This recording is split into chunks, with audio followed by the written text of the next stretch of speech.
Welcome friends, welcome to preparation for UPSC. तो आज हम बात करने वाले हैं बातों बातों में कुछ इम्पॉर्टेंट पॉइंट्स जो कि बहुत काम के हैं आपके एग्ज़ाम्स के लिए और अक्सर इन पे क्वेश्चंस बन ही जाते हैं।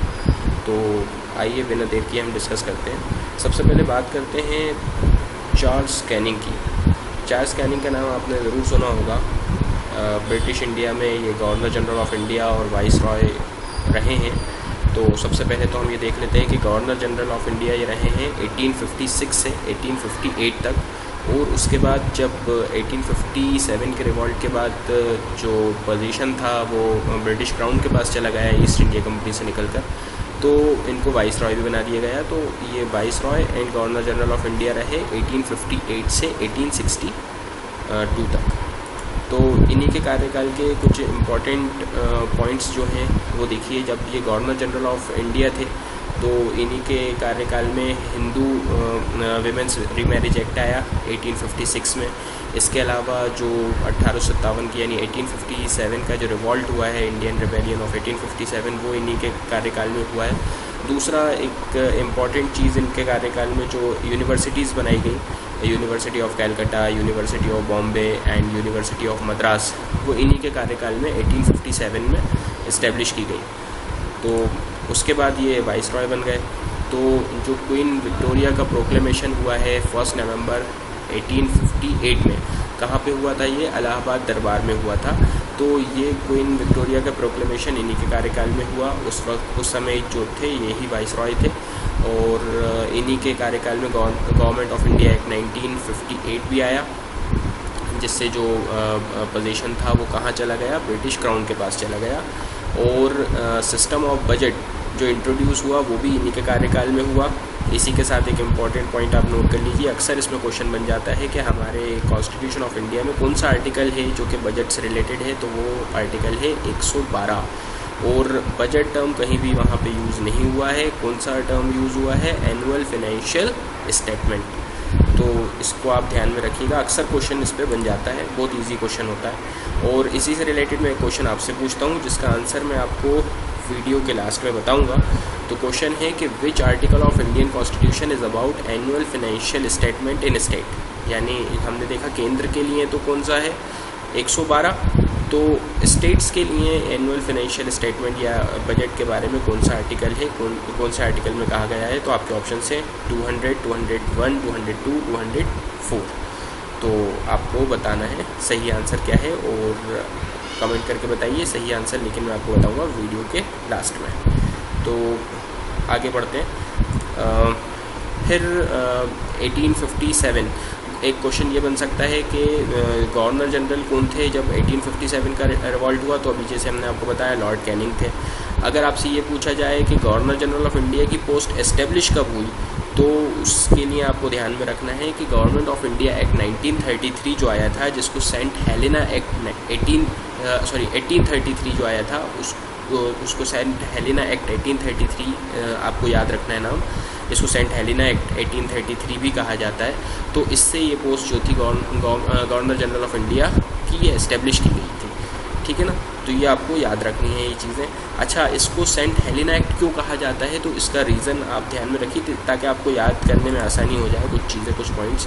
तो सेंट हेलेना आइलैंड है, कहाँ पे है? ये देखिए, आपको ये अफ्रीका दिख रहा है, ये हमारा भारत, और यहाँ से ये मिडिल ईस्ट का एरिया और ये अफ्रीका। तो अफ्रीका के साइड में ये साउथ अटलांटिक ओशन जो है, यहाँ पे आपको साउथ अमेरिका दिख रहा है। ये साउथ अटलांटिक ओशन में एक आइलैंड है, इसको सेंट हेलेना आइलैंड कहते हैं। तो ये ईस्ट इंडिया कंपनी के पास ट्रांसफ़र किया गया था। ब्रिटिश ईस्ट इंडिया कंपनी के पास था ये आइलैंड और ब्रिटिश क्राउन के पास ट्रांसफ़र किया गया था 1833 में, इसी एक्ट में। तो इसीलिए इसको सेंट हेलेना एक्ट कहा जाता है। ठीक है, अगला क्वेश्चन देखते हैं। Who was the first vice Roy of India? तो लॉर्ड कैनिंग, जैसे कि हमने आपको बताया उसी समय ये पोस्ट बनी थी 1858 में। वो पहले वाइस रॉय कौन बने? लॉर्ड कैनिंग बने पहले वाइस रॉय। ठीक है, और उसके बाद last British governor general of India कौन रहा? तो ये थे लॉर्ड माउंटबेटन। ये बात तो आपको पता होगी। और अगला जो क्वेश्चन है वो है who was the last governor general of India या last governor general in India? तो ये थे चक्रवर्ती राजगोपालाचारी। ठीक है, आर राजगोपालाचारी जो बोलते हैं। तो जब भी आपसे पूछा जाए कि लास्ट ब्रिटिश गवर्नर जनरल कौन था, तो वो लॉर्ड माउंटबेटन थे। लेकिन last governor general in India कौन था, तो वो सी राजगोपालाचारी या चक्रवर्ती राजगोपालाचारी थे।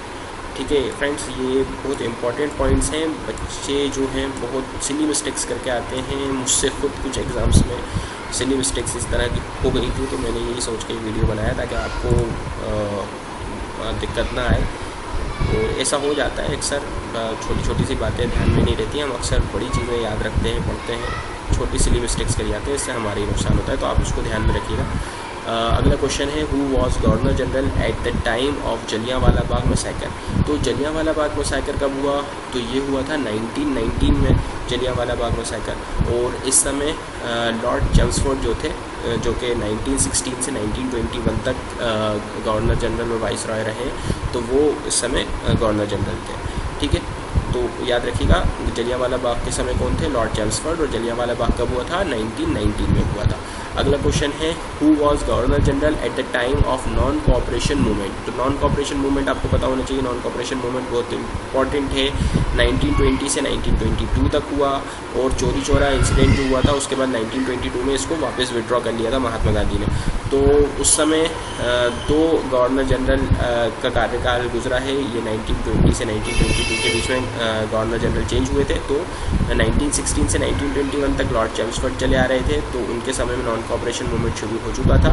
और जब ये विड्रॉ किया गया 1922 में, तब कौन थे, गवर्नर जनरल लॉर्ड रीडिंग थे। गवर्नर जनरल कौन थे उस समय, लॉर्ड रीडिंग थे, चोरी चौरा इंसिडेंट के टाइम।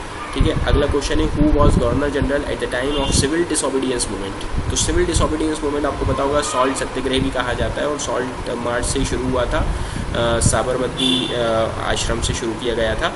और कब शुरू हुआ था, 12 मार्च 1930, 12 ऑफ मार्च 1930 को शुरू हुआ था। और 6 अप्रैल यानी 6 अप्रैल 1930 को ये यात्रा जो थी कंप्लीट हुई थी। दांडी मार्च जो था कंप्लीट हुआ था। और इस समय जो गवर्नर जनरल थे वो कौन थे, 1926 से 1931 तक लॉर्ड इरविन, जिनके साथ गांधी इरविन पैक्ट भी साइन हुआ, आपको याद हो अगर आपने पढ़ा हो तो। वैसे हम आपको सारी चीज़ें सब कुछ कवर करवाएंगे।